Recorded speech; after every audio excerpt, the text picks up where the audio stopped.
Hey guys, Scott from Aristocob.com here. And Seth from theshrinkingpastor.com. And together, the three of us, we are Markwood Men's Breakfast Club. Thank you for joining us this morning. Good morning, boy. Good morning and a happy bacon to you. Top of the muffin to you, son. Oh. Fancy. Yes, it is fancy. So, as of this moment, right now, the moment that this moment right now. This moment or this moment tomorrow? Their moment or our moment? It's this moment. I said tomorrow. I bet you can't guess. I am sitting in the airport getting ready to fly to St. Louis, to drive to Chicago, to go on to an Amish woodworking convention, or as I like to call it, Amish Con. So, or as Harler likes to call them, the Pilgrims. I'm going to see the Pilgrims. Now, do they allow you to fly in, or do you have to hang glide?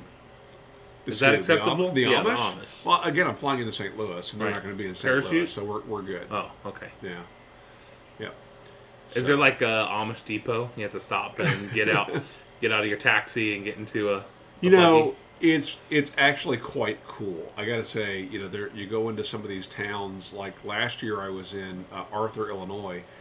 I love to stop at the hardware stores, and what I'm really looking forward to about this is a woodworking show where there will be things like DeWalt chop saws and table saws and routers and you name it, but name brand products that have all been modified to run on air.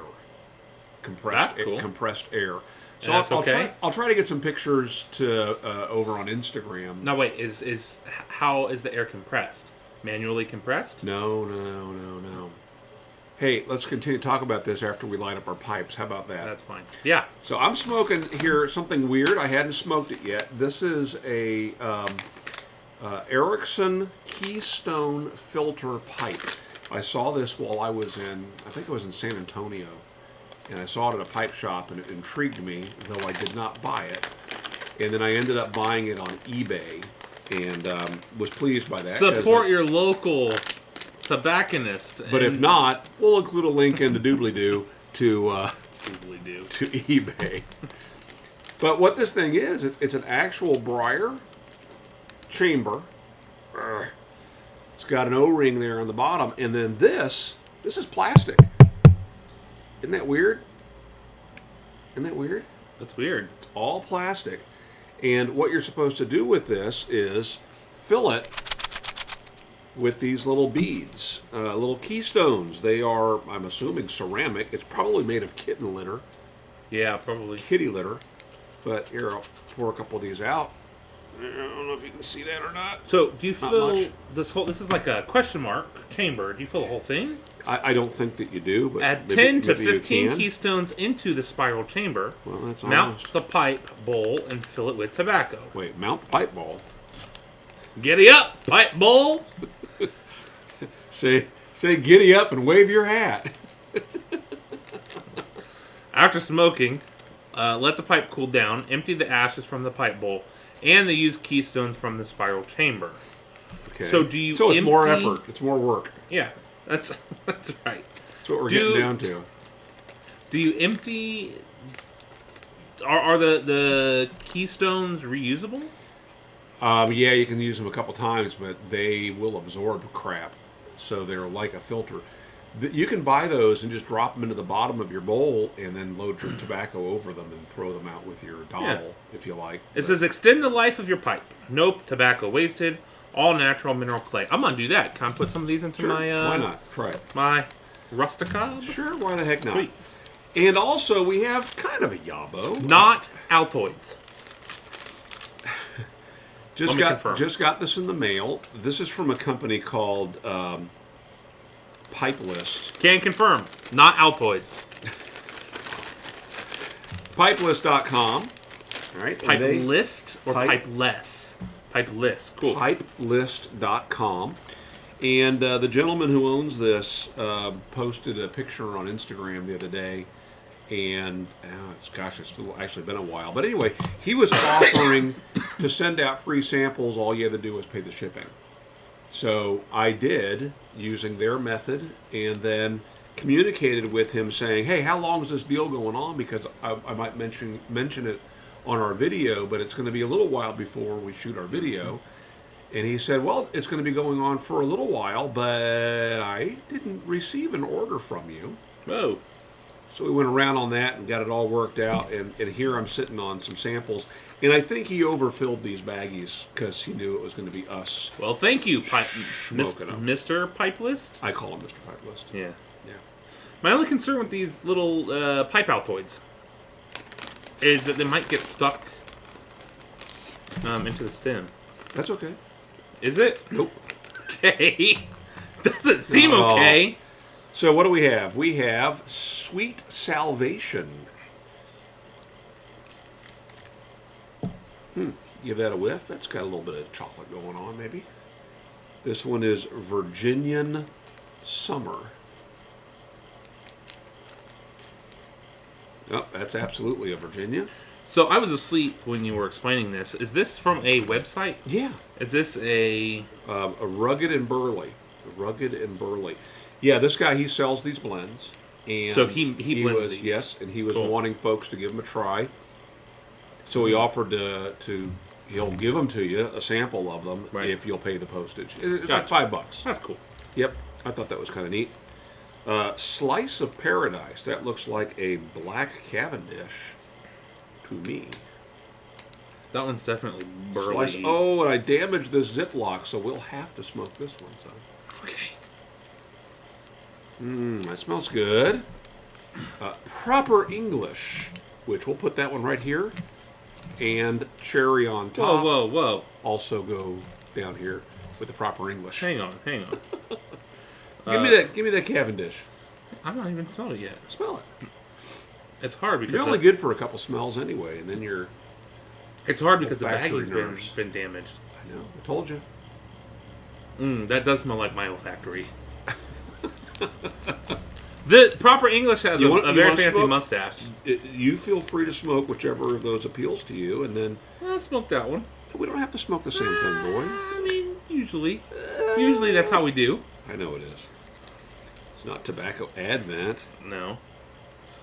Although you wouldn't know it from the tiny baggies. That's true. All right. Oh, man, you would hate this. Yeah, I figured as much. That is... English? Smell that. That's Proper very... English. That's very Englishy. Oh, yeah. Yes, it is. Wow. So that means Boone Tar and the artist formerly known as Burley Man 40, David Williams, Really? like that. Anybody that wants to instantly grow a fancy mustache like that, I bet this could do it for you. Cherry on top. All right, so we're smoking Slice of Paradise. In my fancy Take a sip of schmancy that. plastic pipe. Very cherry. It is. I am a sucker for stupid pipes, aren't I? Yeah. And gimmicks. You know what though? I gotta give to your credit. You're smoking this one, so that's good. Doesn't always happen. I'm turning over and smoking a new leaf. Are you? So we can see the breaking in of an Aristocob soon. Could happen. What? 2015. Saw it here first, folks. You heard it. You didn't see it yet. All right, so I'm going to use Goofbid. I was thinking about this in the car. I'm going to use Goofbid, and I'm going to outbid him. I'm going to pay too much on an Aristocob pipe yeah, you will. just to smoke it. Let's see it here first. All right, so a couple things to talk with you about today. The first one is an annoying habit that I've picked up from you other YouTubers. And that is, and I don't know if it has to Talking do... too slow on Boxer. No. I don't know if this has something to do with smoking a pipe and just having wet mouths, or dry mouths, whatever. But I noticed that we are all going, when we talk... And my mom does this, so for me it's probably hereditary. Smacking of the lips. But yeah, you know, you take a puff of something, and then you go. So, what's the deal? Why are we all doing that? Because I do it too. It's just because I don't think I do that in my normal speech. It's a non sequitur. It's part of Just like saying, okay, wow. You know, I think being in front of the camera, you feel this expectation to keep talking and to be clever, and it gets to be a bit much, and so you have to start. I was listening to. I was on the phone yesterday in a phone conference, being sales pitched some software for work, and the person on the phone, what was it she kept saying? She kept saying no, it was something like or you know, and over and over and over, or you know, or you know, over and literally in a 30-45 minute phone call, she said that 200 to 300 times, or you know.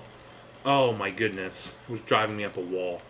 It was everything I could do to maintain the professionalism of not jotting that down on a piece of paper and holding it up for the other people in my side of the room. You don't need to do that, but what you do need to do is start making little hash marks and counting. Yeah, because that has gotten me through more meetings. You pick the one little tick that the speaker has, and you just start making a note of it. I heard a speaker recently, and his thing was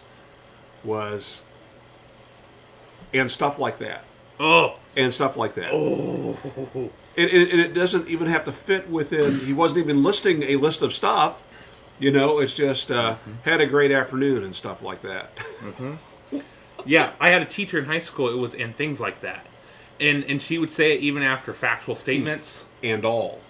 And all is one that people from Kernersville, North Carolina say. Really? Yep. Had a great time and all. The worst one I ever experienced, I had a calculus teacher in college, who he would say, what? And sometimes it was just, he would say, what? And then pause. Other times it would be to ask the question and then proceed to answer it. So 2 plus 2 is what? 4. And that's how he would speak. So instead of giving plain instruction, 2 plus 2 is 4. It's 2 plus 2 is what? 4. And literally in a 50-minute span of time, he said it over 100 times. My God. I lost my mind. Just about. Okay, that's so annoying. Why do we do it? Boy's probably right. Have you noticed yourself doing it, those of you who have YouTube channels? If not, go watch your last video and see if you do.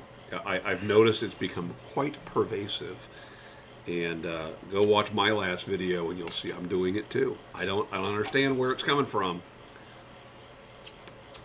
But hey, we're all catching the same things at these trade shows probably. Well, and that's also part of it, is you start speaking like the people you expose yourself to. That's right. You heard me. Hey, I have been to some of the YouTube meetups, okay? I know what goes down. No, but, you know, if you start watching, it's one of the reasons why it's fascinating being in the South and being youngish in the South and recognizing through high school, most of the people in my school didn't speak with strong Southern accents. Some of them did. Those that live in the you know, on farmland and more rural areas do. But by and large, the ones in the city don't. Part of that, I think, is television. You don't get exposure to that sort of accent, that sort of dialect on television, which is what a lot of kids of my generation grew up on. And they say that that's one of the fastest ways to learn a new language is immersion. And one of the ways you can do that is just, if you want to learn Spanish, only watch telenovelas and, you know... Until you start to learn. Mask. That's right. In public. That's right. So far this is kind of odd. It seems airy, and I don't know if that's coming from around. The pipe is odd or the tobacco is odd? The pipe is odd. You hear that? I mean... Oh, yeah. Maybe it's the stones. I mean, the very bottom of that, the very bottom has a big air pocket. Yeah, but it's limited by the orifice here, how much it's letting through.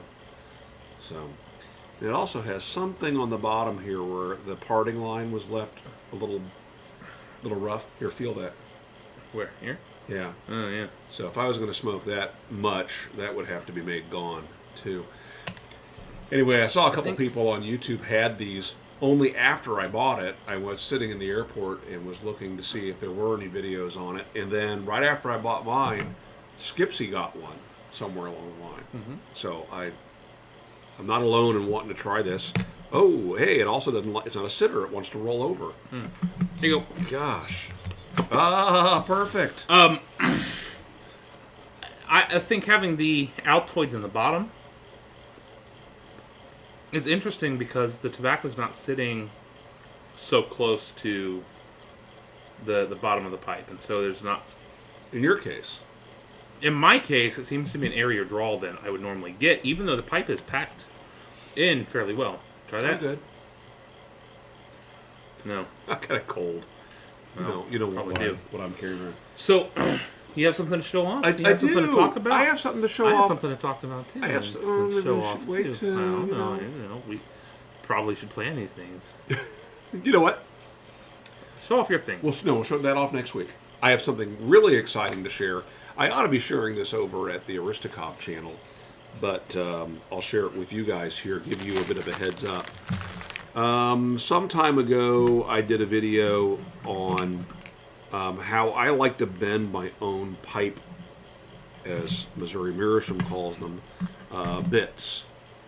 Because I find that the bend in the bent stems is a bit too aggressive. And so I've been using the hot water method. I'll take straight bits, bend them very gradually to end up with a much more relaxed and natural curve.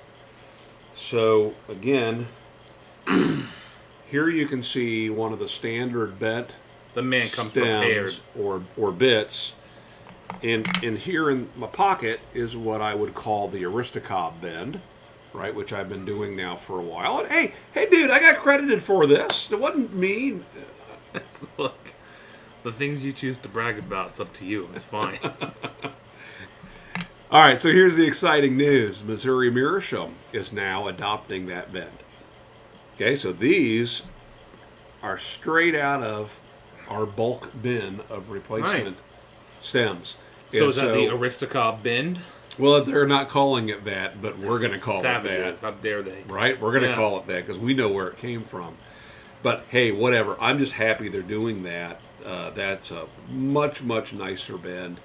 And that in one of these bent pipes. You know, the bent pipes from Missouri Meerschaum are not like a bent briar. And I'm mostly a straight pipe smoker here, so I'm having a hard time finding a good example of a bent pipe. You got one over here? No, do you have one? All right, you're smoking one right there. There we go. So that we been modified. We will swap this out while boy is mid-smoke. That one? That is one. There you go. So, yeah, that one's got, again, almost a kink in it. Yeah. And that is a much more natural bend, I think. So, this is a running change. I don't have any pipes, I don't think, that have that on it. I have some replacement stems that we just got. But if you buy a bent pipe from us anytime soon and you want that stem, just let us know that you'd like the Aristocob bend and we'll take care of you. Okay, there's a place to put that note as you check out. We're also, we have some of the bulk replacements where we'll sell out of the ones that are the more aggressive bend, and then when we're out of those, we'll have all that.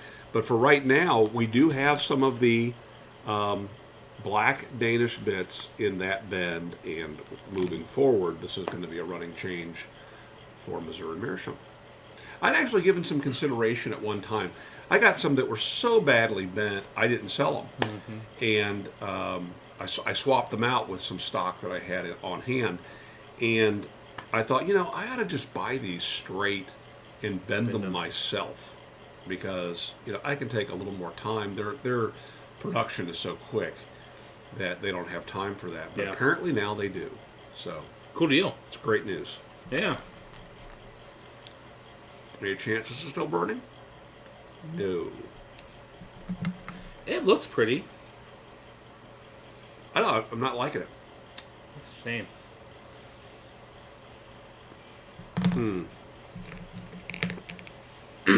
So we had a question from viewer submitted question. Question was, when can we expect to see a tour of the shop? I pretty much told them that's what your response would be. We kind of talked about this a few weeks back, right? We talked about how the fact that we rushed into this space in a hurry when my daughter was about to get married and we had a bunch of woodworking projects to complete for her wedding. The guy that had been in this space since 1963 and had only been dabbling in the shop since 1987, when around the time the roof started to fall in, he finally left. I moved in, quickly started building the things for my daughter's wedding. We actually put plastic on the floor of the ceiling above there's two, in that room over there, 1,800 square feet, 2 stories.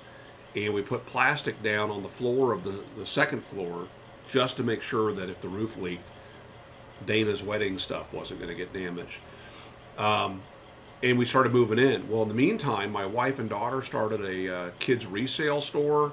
Stuff got put in here for that. There's strollers in the other room of all things. Sounds like you're avoiding the question. Question is, No. when can they get the tour? I don't know, but the answer is it ain't going to be to do it today. That's for sure. Fair enough. There's a lot of work to be done. It's kind of like when you've been living out of your car for weeks on end, and then your boss wants you to ride together, and you're like, but I have 40 bags of Wendy's in the back seat and the front seat. And the back seat is now actually just a deck. That's off right. Of the That's back right. Of their... The back seat starts right here. Yeah. One of those situations that just happens over time. That as we move tools in, we kept getting more tools, and then more equipment, and things just. I'm looking around right now. I'm not going to show you. Parts of a cheese fountain are right over there from his wedding.